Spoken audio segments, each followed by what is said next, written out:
Assalamualaikum warahmatullahi wabarakatuh. Saya Herlina Oktopianti, guru di SMA Negeri 1 Batanghari dan CGP Angkatan 10. Kali ini saya akan menjelaskan koneksi antar materi modul 1.4 tentang budaya positif.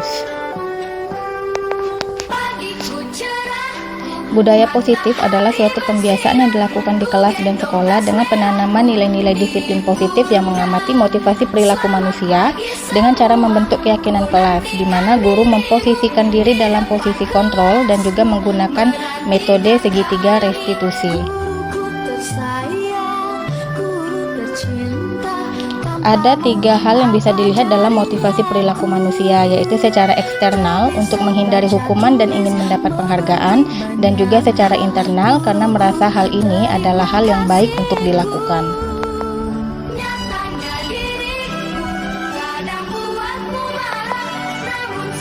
Ada 5 posisi kontrol guru, yaitu penghukum, pembuat rasa bersalah, teman, pemantau, dan juga manajer. Keyakinan kelas harus dirancang dengan cara berdiskusi bersama peserta didik dan lebih baik menggunakan kalimat bernada positif dan persuasif. Misalnya, daripada menggunakan kalimat jangan mengganggu teman, lebih baik menggunakan kalimat mari menghargai teman.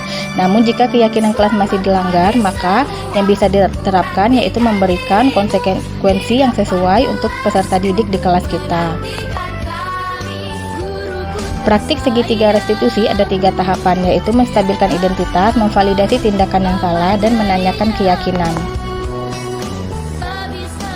Kaitan budaya positif dengan modul sebelumnya, yaitu dengan modul 1.1 filosofi pemikiran Ki Hajar Dewantara, di mana budaya positif masih berpihak kepada siswa. Dengan modul 1.2 nilai dan peran guru penggerak, budaya positif juga mencerminkan nilai guru penggerak, yaitu kolaboratif, reflektif, mandiri, dan inovatif. Sedangkan dengan modul visi guru penggerak, budaya positif juga harus sesuai dengan visi sekolah, di mana harus mencerminkan sikap yang tercermin di dalam dimensi profil pelajar Pancasila.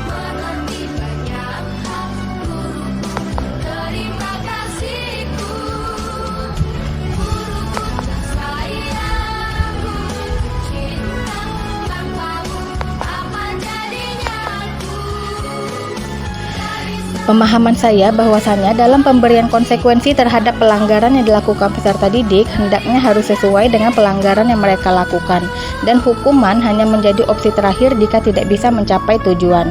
Diskusi dan kolaborasi dalam penerapan segitiga restitusi memang lebih efektif untuk menjalin komunikasi yang baik kepada peserta didik yang melanggar keyakinan kelas.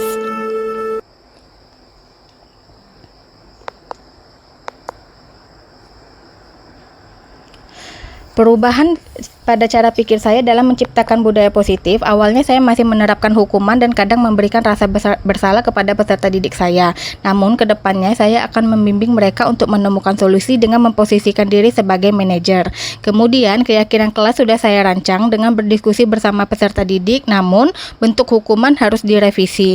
Dan juga dari modul 1.2 yaitu peran dan nilai guru penggerak, maka ketika menerapkan praktik segitiga restitusi, tentunya saya akan lebih reflektif dan kolaboratif agar tujuan bersama bisa tercapai.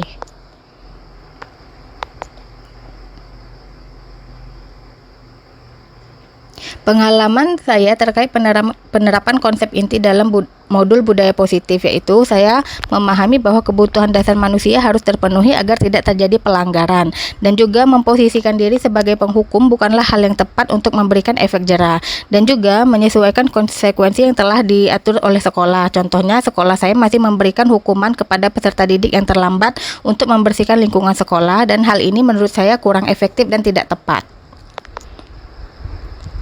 Perasaan saya sangat antusias dalam mempelajari materi ini karena dalam penerapannya saya ingin melihat dampak positif dari hal baru yang saya pelajari.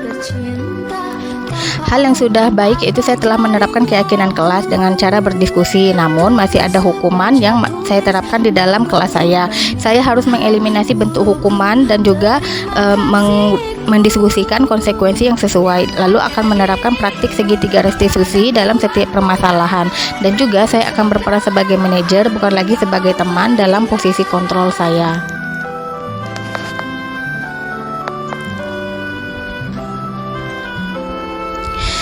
Posisi kontrol yang sering saya mainkan yaitu posisi penghukum, karena saya merasa akan bisa memberikan efek jera kepada peserta didik. Namun saya akan menerapkan posisi manajer agar lebih berpihak kepada peserta didik saya terkait permasalahan mereka. Hal ini saya lakukan karena saya merasa ini adalah hal yang tepat dan jauh akan lebih membuat peserta didik merasa diperhatikan dan juga lebih efektif.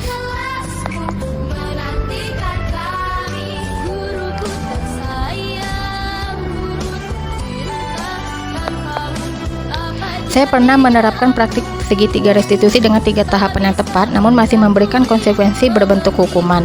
Lalu pada saat demonstrasi kontekstual, saya menjalankan peran sebagai manajer, dan hal ini juga terasa jauh lebih menyenangkan karena bisa memahami peserta didik saya lebih baik untuk menemukan solusi terkait peran kita juga sebagai guru penggerak, yaitu kolaboratif dan reflektif.